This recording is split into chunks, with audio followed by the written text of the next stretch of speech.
Now when we look at distributive bargaining, what do we see? In distributive bargaining we see that you have basically like a scale here. Here, let me show you here. Nope, not there. Here, or maybe, how about here? Here we go. Come over to my monitor here. There we go, that's nice. Oops, turned off my screen. Okay, there we go. All right, so we have a scale. So on this scale, I put a little picture of a pizza. Now why pizza? Because remember, Fred and Jane were arguing about the pizza, right? Now, why is pizza a good example of this? Well, on the scale, you see, if one side goes up, the other side goes down. If one side goes down, the other side goes up. That's distributive bargaining. Anytime this side goes up, the other side goes down.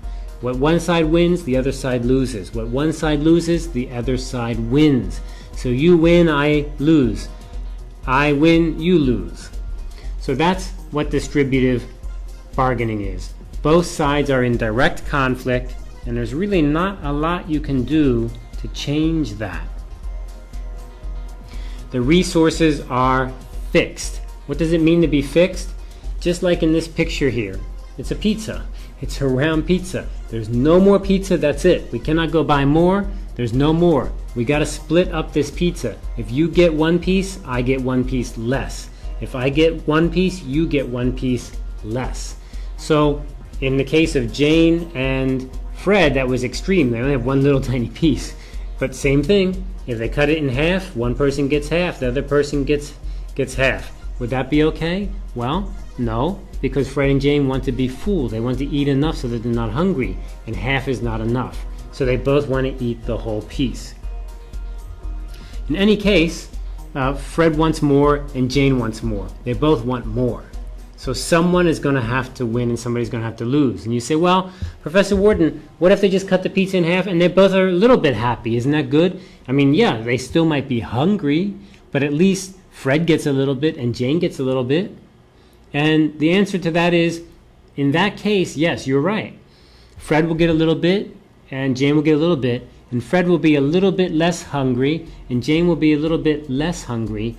But in this way, they're both still hungry, so they both lose. So thinking win-win is not so easy. Just cutting something in half does not mean win-win. That just means I get half of what I want, which is the same as losing, right? It's the same as losing. And in distributive bargaining, both sides do not want to lose. And later when we study win-win, both sides don't want to lose either. It's not just cutting something in half. That is not the way it works. So in this case, I use the scale to show one side goes up, one side goes down. There's just no way to stop it. Or the pizza. If you get something, I get something less. And in Fred and Jane's case, a very small amount. So that they're both going to end up being hungry no matter what we do. Okay, so I think I kind of made the point there clear. For the buyer, a distributive negotiation begins with what the best deal is, the target point. Now, let's begin looking at this very, very carefully, step by step, because I want you to remember this because it's really key idea, right? Very, very important. So if you're the buyer, a distributive negotiation begins with the best deal, which means getting the lowest price, right? I want to buy at the lowest price, okay? So I want to buy this cup and I want to get the lowest price. If this cup costs $100, then I would like to get less than 100, and lower is better, right? If I am the buyer. So the target point is the best deal, and the worst deal is still acceptable. That's called the resistance point. So let's say this cup here, this cup, maybe the retail price, the sticker price is 100. Okay, whatever, it doesn't really matter to me. I have my price. So for me, what is my target price? Well, if I could pay 50, that is what I would like to pay. Of course, I'd like to pay 0, right? But remember what we talked about in the previous units, that I need to have what is my target. So in this case, let's say my target is 50. Okay, now then, I'm the buyer, so I would like to go lower. So 50 is my target price. That's my target point. Now, how much does the price go up and I'm not gonna buy? 50 is what I'm targeting, target point. Of course, if it could be lower than 50, I'm happy too, that's fine, right? But 50 is my target. Now, how much higher does the price go and I'm just not going to buy it if it goes higher? In that case, let's say that my upper price, my resistance point, I will not go past the resistance point. Let's say that my resistance point is let's say 80, okay? The sticker price may be 100, we don't care. The sticker price is not important. The retail price is not important to us. If that retail price is 100, that is over my resistance point of 80. So if somebody tells me you must pay the price that's on there, the sticker price, the retail price, the list price, I'm going to say no, I don't want to spend that because that is over my resistance. So we have two things here, target and resistance. I want you to remember. So the resistance point for the buyer is the highest price I will pay. Higher than that, I will not buy, right? Higher than that, I will not buy. The target point is the desired price, for me, 50. Anything beyond the resistance point cannot be accepted, 80. If it's $81, I will not accept it. If it's $82, I will not accept it. If it's $90, no. If it's $100, no. If it's $79, then yes, I can accept that. That doesn't mean I will accept it, but I can accept that. If it's $80, can I accept that? Yes, that is my actual resistance point, right? But 81, no. Both the target point and the resistance point are secret information that you should not tell the seller. Now here we get into the next important point in negotiation, and that is this idea of secret information. So this is the cup I want to buy. This cup, I want to buy it for 50. That's my target point. The most I will pay is 80. So 50 to 80 in here, right? If you are going to sell to me and I told you, sir, I would like to buy that cup, and I would like to buy that cup somewhere from 50 to 80, and what would you say to me? You would say, oh, no problem, 80. And then what would I say? Well, 80, okay, 80 because 80 is still within my resistance, right? Resistance point, target point, resistance, it's inside. Now that was pretty stupid of me to tell you that, right? I should just tell you that 100 is way too much, I'm not gonna spend that much. And then you say, well, how much do you want? And then maybe I begin by saying, how much do I want? Maybe I begin by saying 40.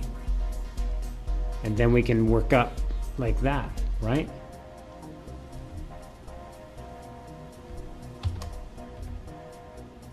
So we begin with two ideas here. Both of them are secret. Resistance point and target point.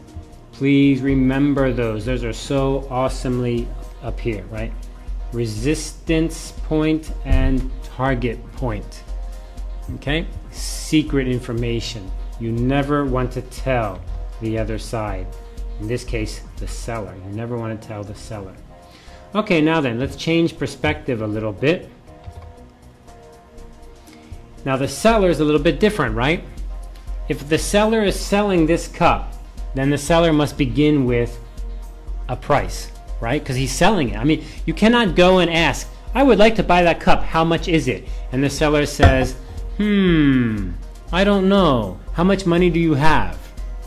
Right? That doesn't work, right? No, I don't think that works. Although there are some companies that do that kind of thing. So if you come to me, you say, Mr. Warden, I'd like to buy that cup. And I say, the price of this cup, let me tell you, how much money is in your pocket right now? I don't think that would be a good way to begin.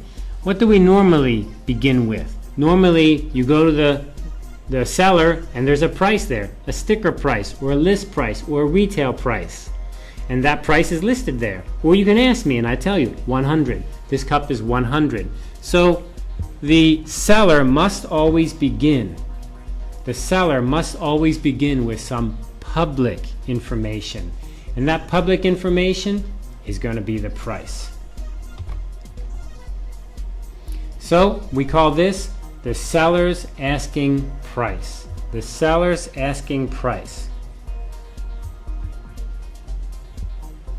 Okay, now, after the seller's asking price, what comes next? Let's take a look. At the start of the negotiation, one value is public. Everyone can see it, while two values are secret.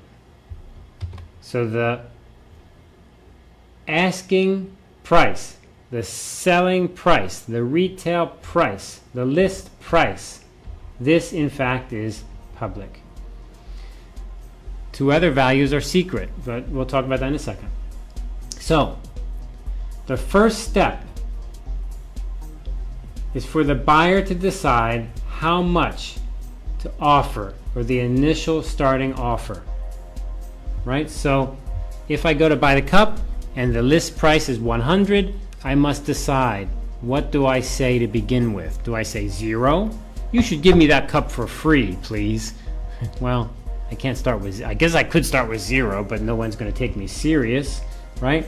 So what do I begin with? That's going to be the opening or first offer. The first offer needs to be lower than the target. Remember my target, right? Remember my target? My target was 50. Since the seller will try to raise the price, the seller will always try to make the price go up. So the buyer should begin under the target. If my target is 50, I would like to get 50. How do I get 50? I must begin below 50. I say, I'll give you 40.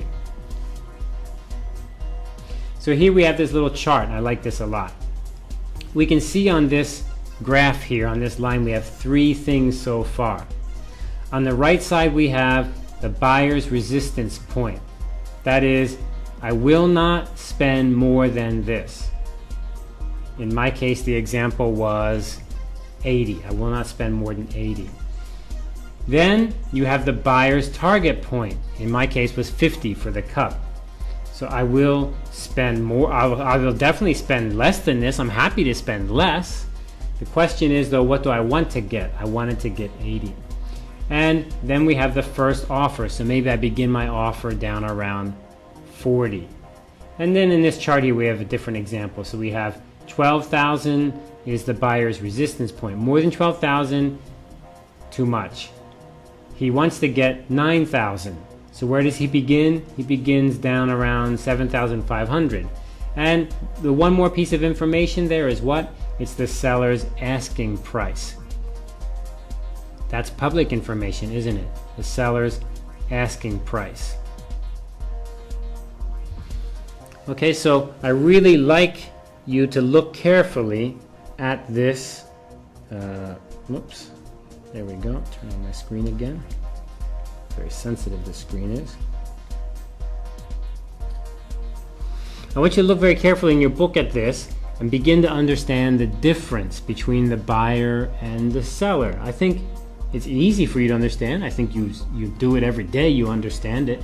But the problem is, I want you to really see that this information has to stay secret. You really must think, what is my target? We talked about this last time, didn't we? What is it that is my target? How do I decide if I win or if I lose? How do I decide if I do a good job or a bad job? You have to have your target clear. Your resistance, right? So your target to your resistance. If the price keeps going up to your resistance, well then, that's not so good for you. But after some point, that resistance point, you will not buy at all. So this range here must stay secret. secret.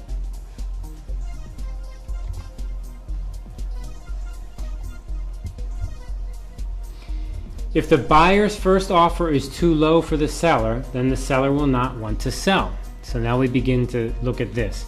How do you begin? You begin lower than your target. How much lower? How much lower? And my answer is, well, if you go too low, the buyer will say, that is just so low, forget it. I don't want to talk to you, right? So you don't want to go that low, but you don't want to go over your target.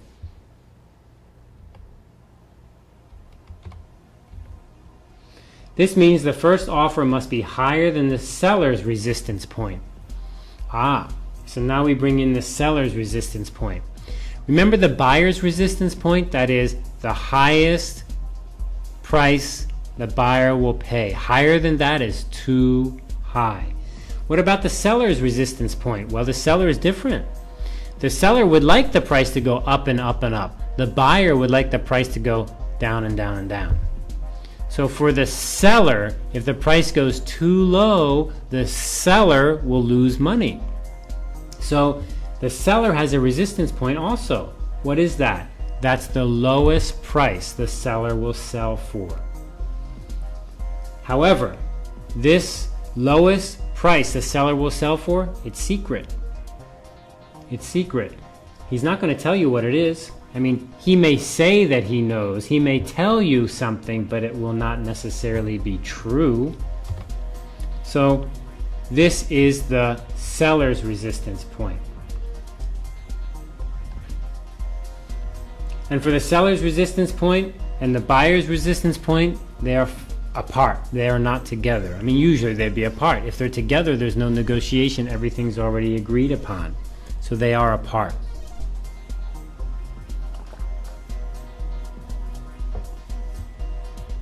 Now this area between the two is what we call the negotiation zone or the bargaining range. Let's take a look at this slide here very quickly. So let's take a look at the buyer's view. If the price is too low for the seller, he or she will walk away from the negotiation. If the price is too high for the buyer, he or she will walk away from the negotiation. Look at this picture.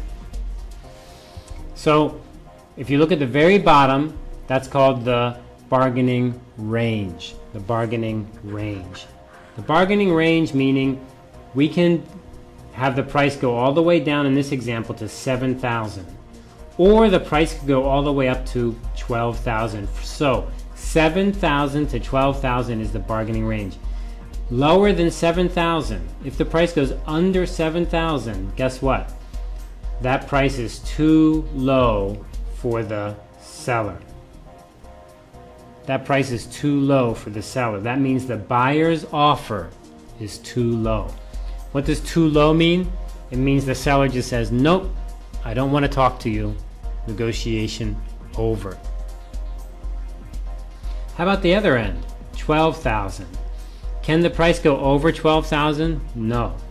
Why? Because if the price is over 12,000, that price is too high for the buyer.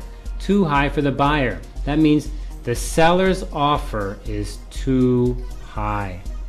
The seller wants too much. The seller wants the price too high. The buyer cannot agree. So those are the two resistance points. Seller's resistance point and the buyer's resistance point. If you go beyond these, there's no deal. So we must stay within these. The problem is the buyer's resistance point is secret information. And the seller's resistance point is secret information. So we need to guess where they are. What do we have inside there? At 9,000 we have the buyer's target, right? That's what he would like to get. And we also have the seller's asking price. That's the price he would like to get. That's not secret. That's the one piece of information that's public, not secret.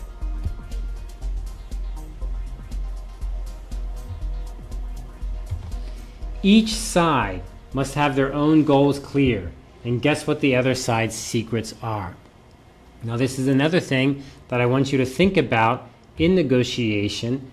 Remember, today I'm emphasizing you want to win. How do you win? You win by winning, or you win by making the other side lose. Same thing.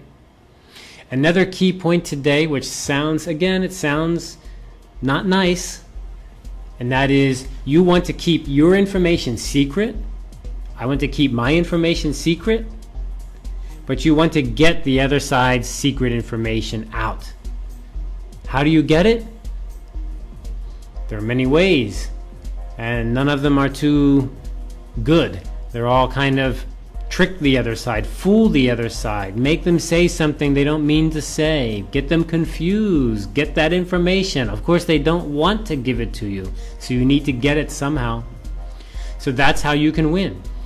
How do you win? Keep your information secret and get the other side's information out. Get their secret information to not be secret anymore. I know you're saying, oh, Professor Warden, this is also terrible. We should be nice to each other. And I'm saying, okay, you can do that, and you will be the one who loses in a negotiation. The buyer's first offer must not be below the seller's resistance point. So the buyer wants to begin low price, right? How low? Well, I don't know, but not too low. Because if it's too low, then game over. Higher than the seller's target point, the seller will agree to the offer quickly. So if you go high, then the seller may say, yep, no problem. And that always happens, doesn't it? That always happens when you go somewhere and you say something like, I'd like to buy that cup. How much is it? And he says, it's $100. And I say, well, I'll give you 90. And he says, okay, 90. And what do I say? I say, oh, 90. Why did I agree so fast? I could have got it for 80. Right?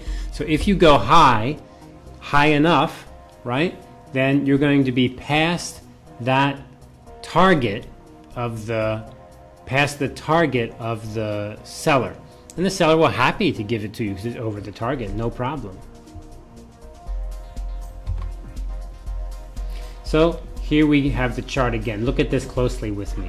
Stick with me, try to follow this. A little bit confusing, right? But I think you can do it. So what we have over here is the two ends. On the left end, buyers offer too low. Buyers offer too low. That means the price is too low. The seller will not sell. What's on the right side? On the right side is sellers offer too high. Sellers offer too high. So this is the bargaining range. The bargaining range. Right? We can't go outside this range, otherwise nothing will work right. Nothing will happen, no one will agree. Okay, you can see here some things are secret. So the buyer's resistance point is secret. The buyer's target point is secret. That should be you if you're the buyer. And what about the seller? Well, you need to guess the seller's resistance point, and you need to guess the seller's target. He's not going to tell you what they are. Now, here's an interesting one right here that we've kind of talked about but not really focused on so far. So that's this seller's target point. So this is what the seller would like to get for the price. But what about the list price? Here's the list price. This is the sticker price. That's the sticker price. Well, guess what? The sticker price, the asking price, the retail price is higher than the target point, the target price. Why does the seller make the price higher than what he wants? Why does he do that? Because he knows that the buyer is going to push the price down, right? So what does he do? He begins higher. He begins further up. So what about the buyer? Same thing. He begins low. Why begin low? Because he knows he's going to be pushed up in price. Okay, so let's take a look at this carefully together to make sure we really have a good grip of it. Okay, so we come back to look at this picture one more time because I want to really emphasize how important this idea is. and to get you thinking in a way that really understands what is this bargaining range, what are the resistance points. So let me go ahead and jump back to our slide here a bit and spend a little bit of time trying to specify, clarify, I guess I should say, a little bit on this. Okay, now the key point to begin with is, what is the bargaining range, right? So our bargaining range begins at the seller's high end, which is the resistance point for the, oops, let me change my mouse here, resistance point for the buyer over on this side, and then the resistance point for the seller over on this end over here. So with these two ends in place, we need to remember that the negotiation will not take place if you're outside. So if you're way over here or you're way over here, it's not going to happen, right? Why is it going to happen? It's going to happen because we're inside the bargaining range. So that's the first point. And then what's another important point? Let me change to my highlighter here. I think the key point here is, what is your secret information? Secret information. Why is secret information so important? Because secret information means if the other side knows, well then it's game over, you're doomed. Because if I know the buyer's resistance point and I'm the seller, I'm going to go as close as I can to that resistance point. On the other hand, the reverse is also true. If I'm the buyer and I'm trying to buy from the seller and I know the seller's resistance point, I'm going to push as close as I can to that resistance point. So the resistance points must be secret. Also, the targets must be secret. That is, what is the goal? What is the goal package? This all must remain fairly secret. Now you can say what you want. You can tell the buyer, I want to buy this product. You can tell the buyer the price you want, but you don't want that to be your real target. You need to go outside, away from that, because they're going to push you back. So the reason I like this picture so much, the reason I like this chart so much, is that this chart really gives us that clear feeling of, here are the points to begin with, here are the points to begin with, here are the stages inside. It's not as simple as just saying, I get as low as possible, like 0. I always ask people, how low do you want? They say, well, lower is better, right? I say, well, that's true, lower is better, but look, if you go too low, the negotiation will not even happen. They won't take you serious, they won't negotiate, they'll withdraw. And the same is true on the other side, too high. So we've got these points at the end, then we have these points inside, the target points. So those target points, secret, very secret. If you let that out, it's game over, you're going to lose. So please take a look at this graphic very carefully and don't be intimidated by it, thinking, well, it's too complicated. It's not really complicated. But on the other hand, if you understand it, don't just walk away and say, well, I got it, I understand, I can draw a picture if I take a test. No, it's not about taking a test. It's about making your plan for your negotiation so that you know what are your beginning points, what are your resistance points, guessing what the other side's resistance point is, guessing what the other side's target is, knowing what your target is, and then beginning your negotiation in this way. Away from your target, moving up towards your target, being careful. Did you pass your target? Now you have to watch out. Don't pass your resistance point, and measuring these things as you negotiate. This is especially true when you have multiple opportunities. You may have multiple buyers that you're selling to, or you may have different sellers that you can buy from. So you can choose them. So you can go to each one of them and negotiate by having this very clear picture. You can then decide who gives you the better deal, who gives you the better result. But how do you know that if you don't have your idea is very clear, if you don't have your resistance and target points, and before that, your goal package, if you don't know any of these things, if you don't know what is my goal package, then you cannot possibly make this.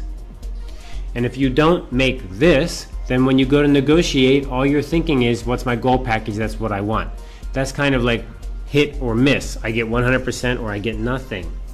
No, that's not the way negotiation works. Probably you're going to get some things you want. You're going to lose some things you want. But how do you get the most? How do you get more in distributive bargaining? Because you get something, the other side loses something. You need to have your goal package ready. You need to be very clear. Then you need to lay this out clearly. Know your resistance point, know your target point, and guess. See if you can guess the other side's resistance point and the other side's target point. If you do that and you keep your information secret, you'll have a better chance to win more in the distributive bargaining. If you let your secret out, you're going to lose in distributive bargaining. All right? Good luck with your negotiation.